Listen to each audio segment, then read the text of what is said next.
Good morning, and welcome to another episode of Good Fat Life. And we have a really great show ahead for you. I'm so excited about it. And also, I just want to take a moment and say I was speaking with Bernadette Quist, who did our theme song, and she's got an album in the works, which is really very cool. So before we get into our show, I just want to remind you to check out goodfatlife.com. Our website, and see our latest issue. It's just full of really cool things to get us through the holidays, which are coming up. So good. So I want to introduce my guest. It's Lacey Reedy from Fearless Health, right? So welcome, Lacey. Thank you so much. I'm so excited to hear more about you and what you're doing and how you got here. And so you have, Lacey's the owner and founder of Fearless Health. It's a transformative coaching practice around breaking through physical and emotional barriers. Mm-hmm. Is that correct? Yeah. To help people get unstuck. Right. So how did you get here? And, let's kind of start with your journey. Well, to start off, I actually went into engineering to start off my career. And I was in engineering for about 15 years. And I guess over the course of the time that I was in it, I didn't feel fulfilled in everything. And I started to feel this nudge to go towards something different. And I didn't really understand it at first. But as I started listening to it, I really started understanding that, that was part of my journey, but the next chapter needed to be in this holistic health space. It kind of just snowballed into different things. I started, I used to suffer with anxiety myself. So, just kind of walking my own journey and doing the things that ultimately led me to health, a much better health than I've ever had in life. Yeah, and it was in the holistic space, and I'm loving that space now. I always tell people that, even though engineering is vastly different than the holistic space, I'm still looking at the root cause. It's just looking at the root cause of people instead of machines. This conversation has come up over and over and over where people, when we're younger, we go into these fields. Yeah. And thinking like, oh my gosh, I'm making this life decision for the rest of my life. Mm-hmm. But what I've found, and I keep hearing this from people, is it's just a step in the journey. Mm-hmm. So there's, like you said, there's something about engineering that you were really attracted to, mm-hmm. and you did that for a while, but it prepared you for the next steps because those skills are all transferable. Right. And I mean, we don't think of it that way. Right. But yeah, that's just what I've learned too, is that it's like one thing can lead to the next that leads to the next. And if we're open to it, and like you said, listen. Exactly. So much is possible. Yeah. And it's really fun. It is. It is really cool. And scary too, right? Very scary. I like the word scared-sided, right? Yeah. So you're scared, but you're excited. And did you feel like that you even though you didn't know what you were stepping into, you just had to do it? Absolutely. Yeah. It took me a while, and actually a lot of cheerleaders behind me, my husband and, family and all of that, just saying, you know what, go for it, Lacey. Like, you really love this space. I can see that, my husband told me a million times, I can see the passion come out when you talk about it. And, it's always going to be a side gig if you don't just step away from engineering. And that was hard, going from a very normal paycheck, a good one at that, Sure. to a professional job. Right. I'm going to do this thing on my own. You start from scratch. And right. Yeah. So so tell me about a typical client, maybe. Okay. What would somebody come to see you for? Yeah. It actually, a lot of people come see me in different spaces, There's a lot of different reasons people come to me. The most general one being they feel stuck in some way. They feel like they've dug into a bit of a hole and they can't get out. Maybe they are suffering with anxiety, or I've even worked with people that are in the midst of career shifts, right? And feeling okay about what they want to go into rather than what they were in. Sometimes it's relationship stuff, they're struggling in the relationship they're in. And we just, we dig into that and understand what is the root of what they're feeling right now, this stuck, this, helplessness. Yeah. And so how is it different from like traditional therapy? Yeah. Or hypnosis? It sounds like it's not either of those. Right. It does use an aspect of, so what I do is belief coding, or part of what I do is belief coding, but it uses aspects of CBT, and it also uses aspects of hypnotherapy. So CBT is cognitive behavioral therapy. So it's kind of like the talk piece of it. But I guess what's different about it is actually a lot of people come to me after they've been in therapy for some time. Okay. And they feel maybe that they haven't, they've learned the things they needed to, like they've almost graduated from therapy in a sense, or maybe they've gotten to a point where they're like, okay, I need something more.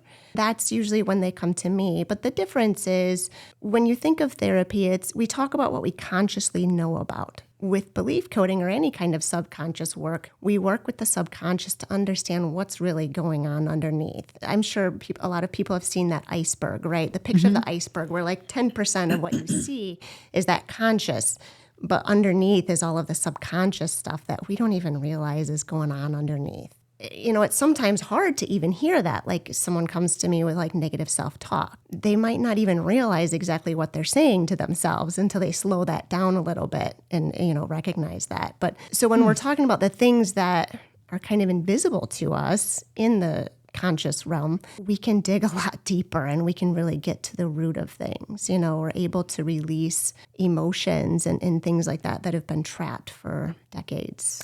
And that we have no conscious visibility to it, but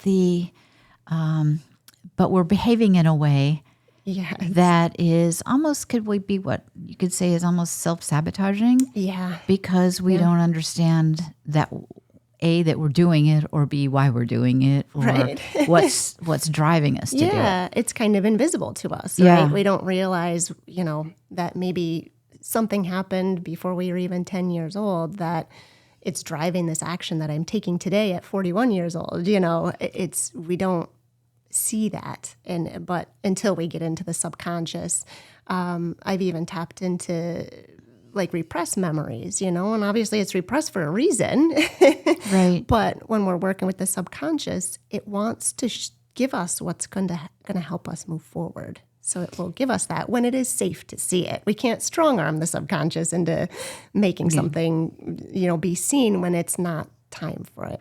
And is this something that is a quicker process? Because I know like hypnotherapy can move really quick. Yeah. Versus traditional therapies. Right. So how does the what did you call it? Belief coding. Belief coding. That's what I use. That's an interesting term. Belief coding. So how is that? Does that move pretty quickly once you? It does. Yeah. Actually, belief coding was clinically proven to basically reduce the effects of fibromyalgia within, I believe it was just like 3 sessions. So like physical things can even be helped with that as well. But yeah, in terms of sessions, there was one lady that I was working with.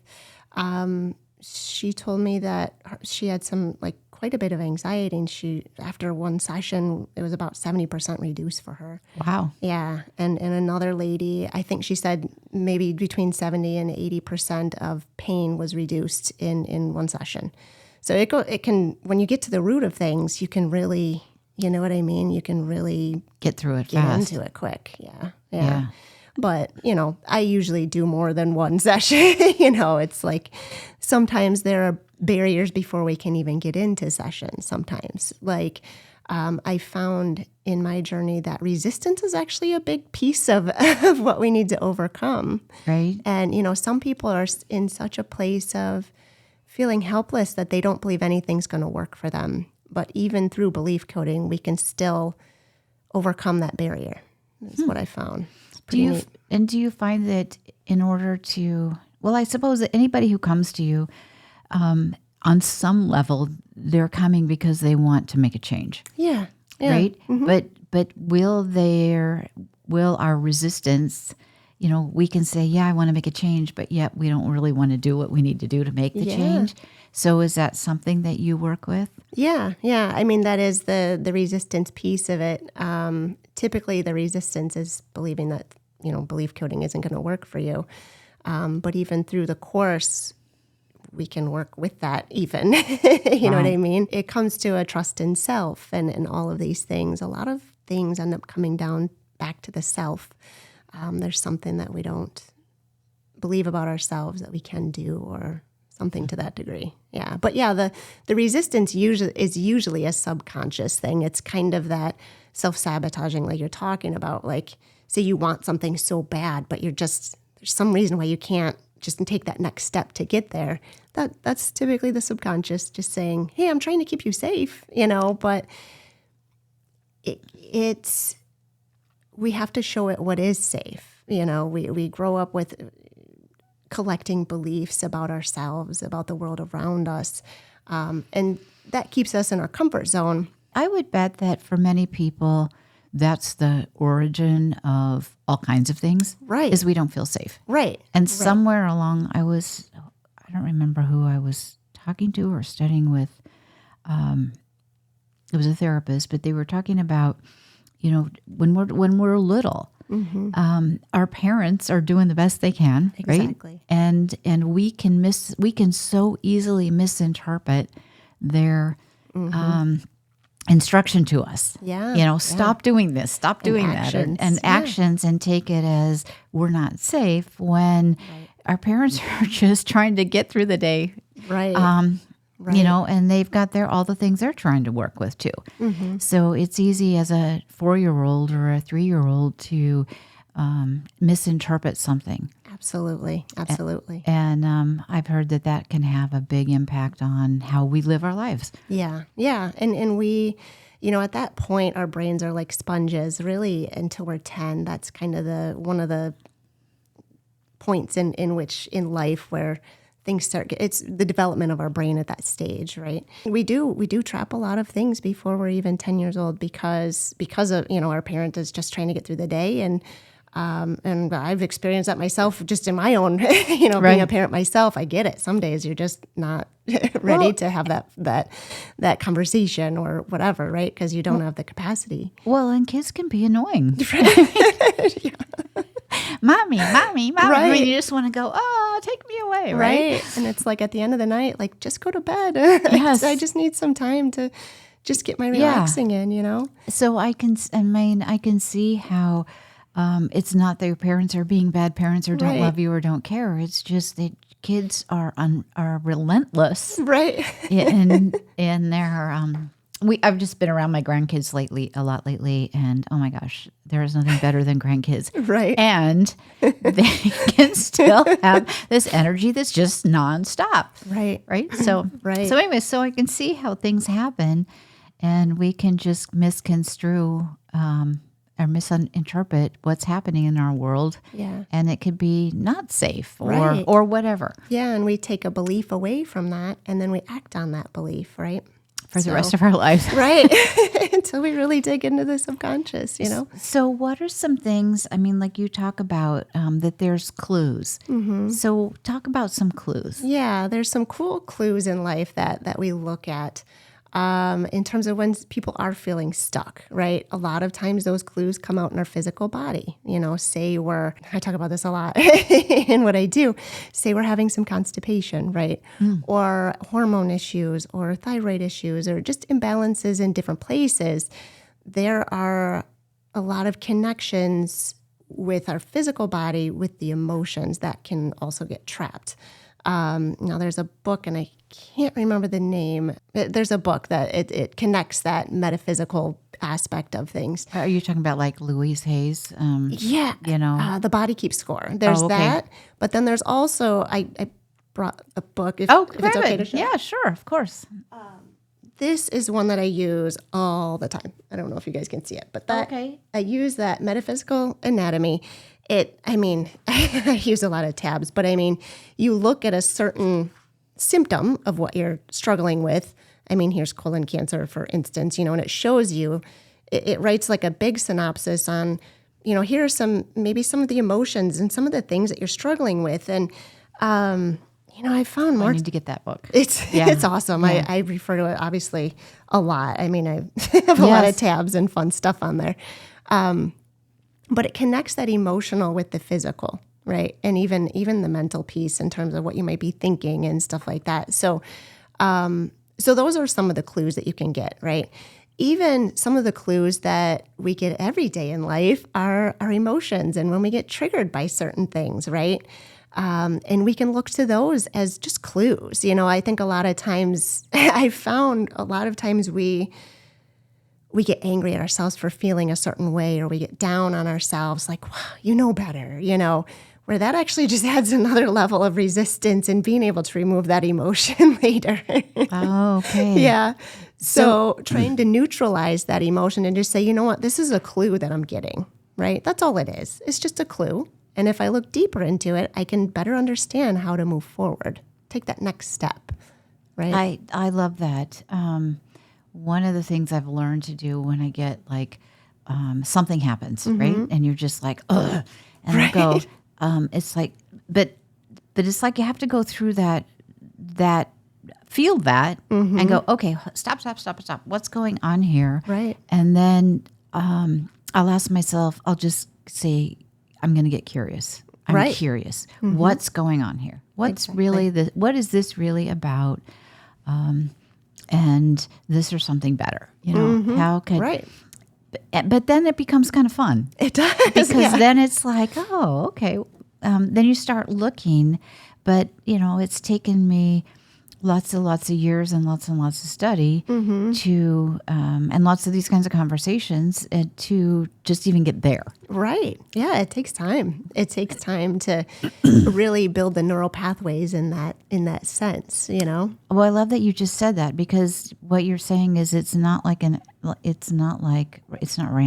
No. You have to build those neural pathways in your brain to change your responses. Right. And I've always shared that it's kind of like a new hiking path versus one that's been there for decades, right? A new one's going to still have quite a bit of rough stuff and it can easily be taken back over, right? But the more we practice it, the more pounded down that earth gets, and it'll be easier to just walk without getting brushed, with all of the stuff on the side. And that's what I found with the subconscious work. You kind of just mow down all the stuff that's in the way. Okay. Yeah. Okay. Yeah. But it's not going to happen by itself. Right. Yeah. So, I mean, there's two methods, right? Okay. There's the way of just building up the neural pathway and practice.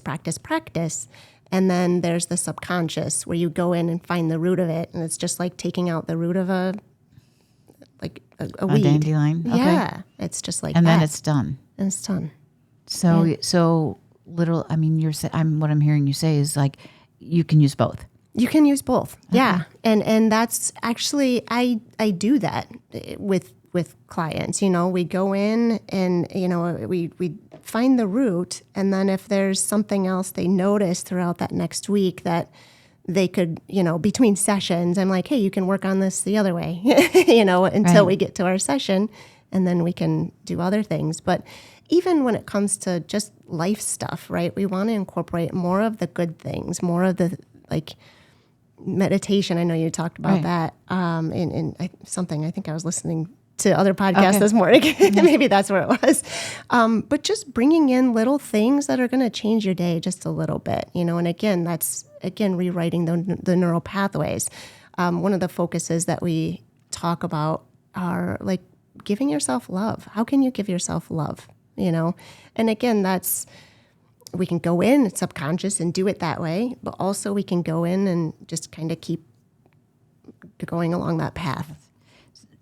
We call those wonders in Good Fat Life, right? Exactly. Filling our day with wonders. Yeah. And it could be as simple as, I don't know, standing and looking out your window and watching the birds fly by, or the leaves falling, because we're in that mode right now. Right. And just like literally, we can do those hundreds of times a day.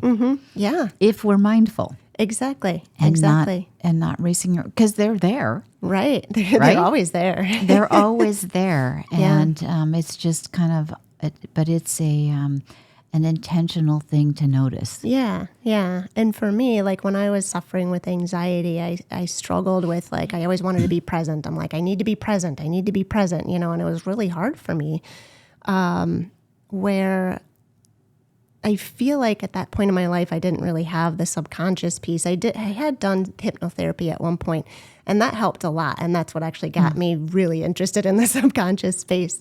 But yeah, like it felt impossible to me to be present because I just had so many thoughts going in my brain, you know, and that's where the subconscious work can kind of like take that edge off so you can be more present in those moments, you know. It is fascinating. Yeah. Right? It's I'm still fascinated by it every single day. You know, I talk to a client after a session and they're like, oh my gosh, all these shifts, you know, and I'm still amazed at all of them, you know.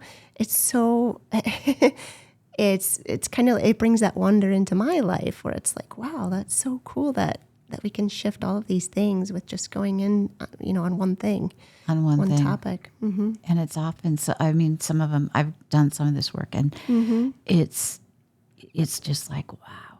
Right. Wow. I've been holding on to that, you know, right. that thing since I was 5 years old, and it's been driving all of these subsequent decisions. Right. And that's a big thing that I've noticed. And I realized it in myself too, is after sessions, like over 95% of people say, I just feel lighter. And it's like, you don't realize the weight that you're holding on to until it's released. And you're like, whoa, you know? And can that be physical weight as well? Well, yeah. Energetic and physical? Yeah.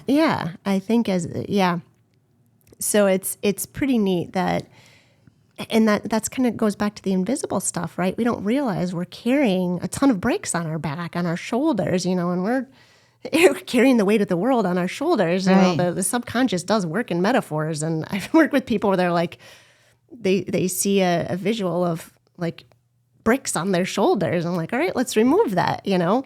But yeah, like it's invisible until, you know, hindsight's 20/20, until you feel that weight lifted. And it's really neat. Like, wow. Yeah. And yeah, with my first hypnotherapy session that I had, I remember it was kind of interesting because I saw both sides of it. Like I left and I felt amazing. And I'm just like, whoa. and I had already done a lot of self-work at that point.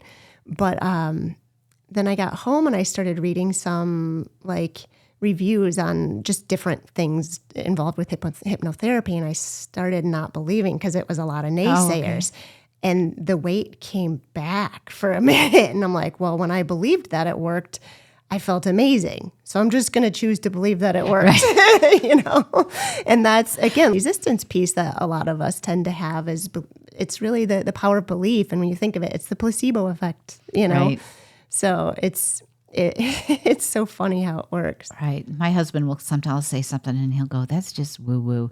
And I'll go, so what? If it makes me happy, why do you care? It works. And then it's like, well, okay, you know. Right. Yes. Yeah. Well, so what are some examples of invisible things that hold people back? What do you see a lot of? Yeah. Some of the things that I've seen when we really get into the nitty gritty of it is we can have soul contracts. I didn't really believe in that a couple years ago. But I've seen a lot of them actually coming up right now. Like there's a big shift in the world happening right now, and there's a lot of contracts coming up. Again, that's one of those invisible things that we don't know about until we really dig. And so the freeing of those can help with a lot of things. Even like some ancestral contracts have been coming up too. And just regular soul contracts. What's something else that might hold somebody back that's invisible? Yeah. So another one is I've found, and honestly, again, a couple of years ago, I didn't really believe in this, but I found that from a subconscious perspective, we can have past lives.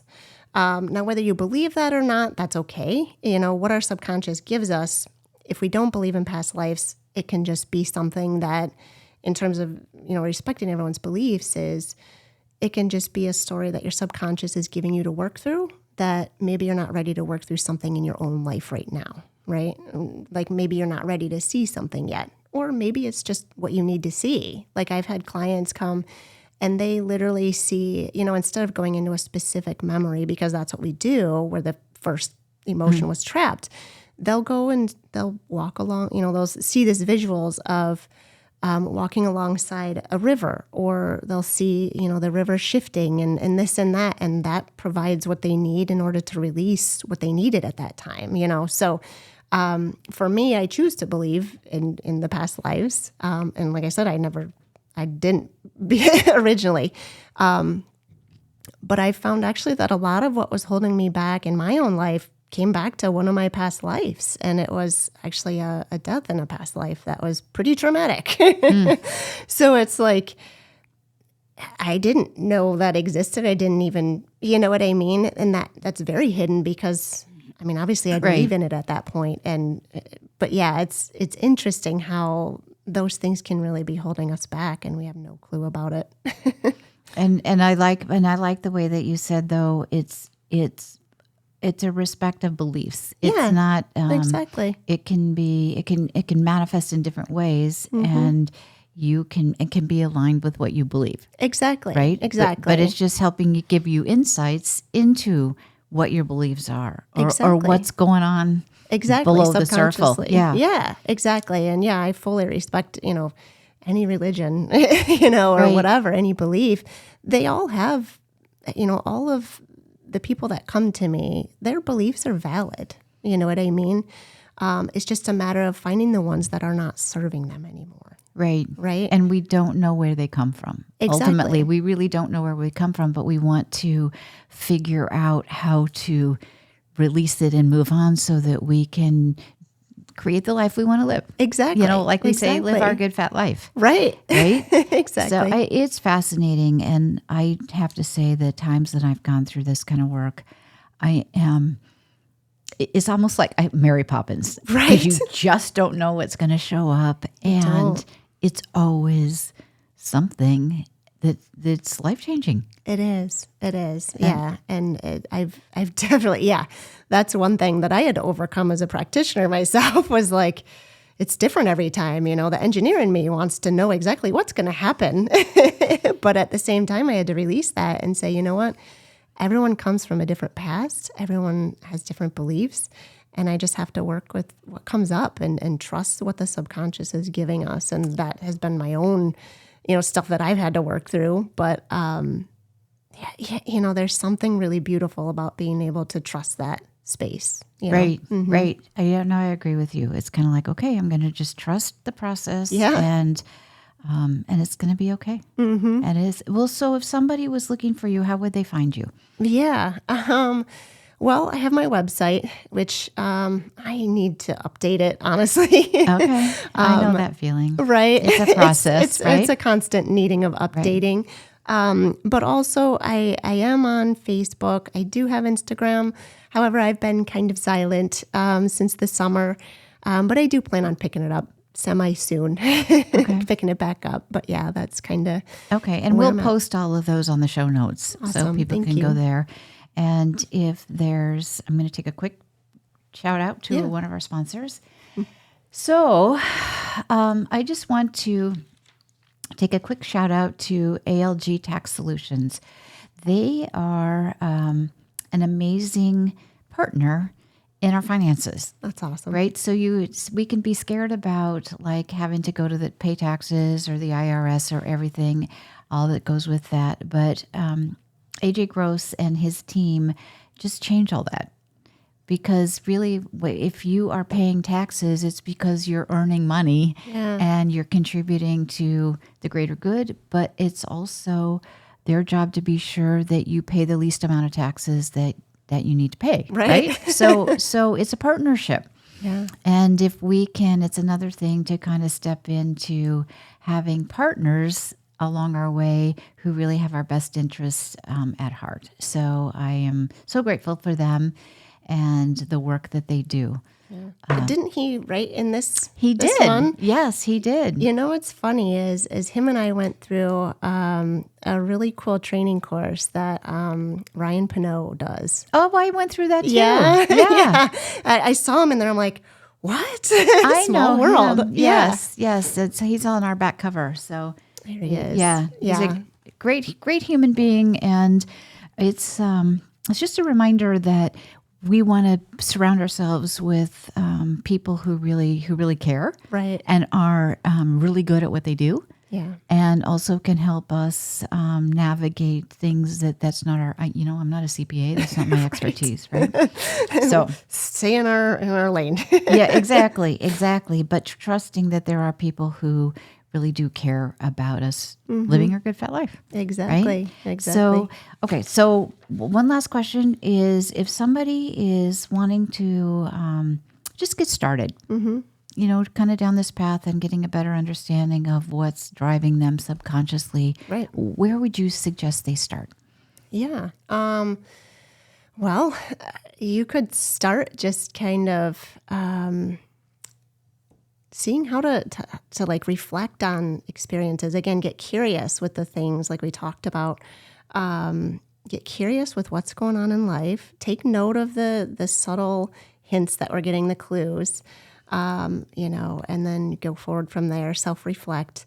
And if you'd like to contact me, I'd love to help. I do free discovery calls, so you can, we can chat, see if it's a good fit on both ends, see, if this is where you want to go or not. That's totally fine. But yeah, that's kind of what I would suggest. Okay. All right. And then this book that you brought and shared, that might be a great resource as well. Yes, absolutely. To add to your library. Mm-hmm. Yeah. I love it. Yeah. Okay. That's my next book. So I just want to say thank you to Lacey Reedy for being here with us today, and wish you all the best day ever, and go out and live your good fat life.